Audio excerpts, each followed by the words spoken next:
ሰላም ጤና ይስጥልን ውድ የኬር ቲዩብ ተከታዮች እንደምታስታውሱት ባለፈው ሐምሌ ወር አጋማሽ ላይ ተወዳጁ አርቲስት ጎሳዬ ተስፋዬ ከለንደን ወደ ኢትዮጵያ ሲመለስ ያጋጠመውን ድንገተኛ የመውደቅ አደጋ ተከትሎ ከፍተኛ ስጋት ውስጥ ገብቶ እንደነበር የሚታወስ ነው። ዛሬ ደግሞ አርቲስቱ ከሕክምና በኋላ በሙሉ ጤንነት ላይ ተመልሶ ለወዳጅ ዘመዶቹና ለአድናቂዎቹ ልብ የሚነካ መልእክቱን አስተላልፏል። አርቲስቱ በማህበራዊ ትስስር ገጹ ላይ ባሰፈረው ጽሑፍ በቅድሚያ አክብሮትና ሰላምታውን አቅርቧል።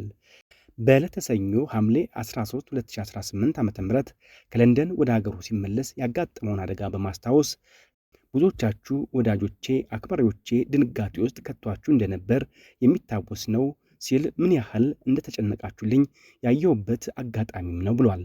አያይዞም ስለማይለካው ፍቅራችሁ እጅግ አድርጌ ላመሰግናችሁ እወዳለሁ ብሏል። አያይዞም በልዑል እግዚአብሔር እርዳታ በቤተሰቦቼ እገዛ በሕክምና ባለሙያዎች ድጋፍ እንዲሁም በሀገር ውስጥም ሆነ በውጭ ሀገር የሚገኙ አድናቂዎቼ ጸሎት በአሁኑ ሰዓት በሙሉ ጤንነት ላይ እንደምንገኝ ስገልጽ ደስታ ይሰማኛል ብሏል። በለንደን ቆይታውም ላሳዩት ፍቅር ሁሉ ምስጋናውን አቅርቧል። በመጨረሻም አርቲስቱ ለሀገራችን ሰላም በመመኘት ለመላው የኦርቶዶክስ ተዋሕዶ እምነት ተከታዮች መልካም የፍልሰታ ጾም እንዲሆንላቸው ተመኝቷል። እኛም ከልብ ጤና ይስጥልን እያለን መልካም ምኞታችንን እንገልጻለን። ቪዲዮውን ከወደዳችሁት ላይክ ማድረጋችሁን አትርሱ። ሐሳባችሁን ደግሞ በኮሜንት አስቀምጡልን። ቻናላችንን ሰብስክራይብ በማድረግ ቤተሰብ ይሁኑ። ኬር ይሁን።